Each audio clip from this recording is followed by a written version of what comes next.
യേശുദേവന്റെ കുരിശുമരണത്തിന്റെ ഓർമ്മ പുതുക്കി ക്രൈസ്തവ സമൂഹം ദുഃഖവെള്ളി ആചരിച്ചു. ആഗോള മരിയൻ തീർത്ഥാടന കേന്ദ്രമായ മണർകാട് വിശുദ്ധ മാർത്തമറിയം യാക്കോബായ സുറിയാനി പള്ളിയിൽ നടന്ന ദുഃഖവെള്ളി ആചരണത്തിൽ വിശ്വാസികൾ ഒന്നടങ്കം പങ്കുചേർന്നു. യാക്കോബായ സുറിയാനി സഭയുടെ ശ്രേഷ്ഠ കാതോലിക്ക മോർ ബസേലിയോസ് ജോസഫ് ബാവയുടെ കാർമ്മികത്വത്തിലായിരുന്നു പള്ളിയിലെ ചടങ്ങുകൾ.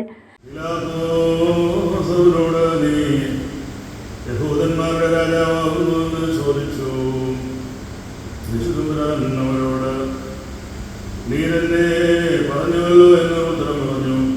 അനന്തരം പീലാത്തോസ് പ്രധാനാചാര്യന്മാരോടും പുരുഷാരത്തോടും ഈ മനുഷ്യന് ഞാൻ ഒരു കുറ്റവും കാണുന്നില്ല എന്ന് പറഞ്ഞു. അവരാകട്ടെ ഇവൻ യഹൂദി മുഴുവൻ ഉപദേശം വരുത്തി ഞങ്ങളുടെ ജനത്തെ ശോഭിപ്പിച്ചിരിക്കുന്നു എന്ന് ആരോപിച്ചു. ഗലീല മുതൽ ഇവിടെ വരെ പറഞ്ഞു.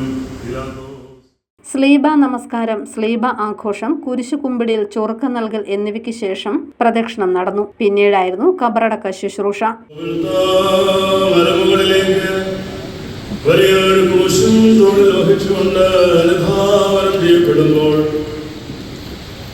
വലിയ സങ്കടത്തോടും നിലവിളിയോടും കൂടി അനേകം എബ്രായ സ്ത്രീകൾ തന്നെ പിൻപറ്റിയിരുന്നു. അവരിൽ നിന്നെല്ലാം അല്പം അകലമാറി നിന്നുകൊണ്ട് തന്റെ പ്രിയപ്പെട്ട വലിയ സങ്കടത്തോടും നിലവിളിയോടും കൂടി നാടിന്റെ നാനാഭാഗങ്ങളിൽ നിന്നും നൂറുകണക്കിന് വിശ്വാസികൾ ചടങ്ങുകളിൽ പങ്കെടുത്തു. News bureau, Manarcad.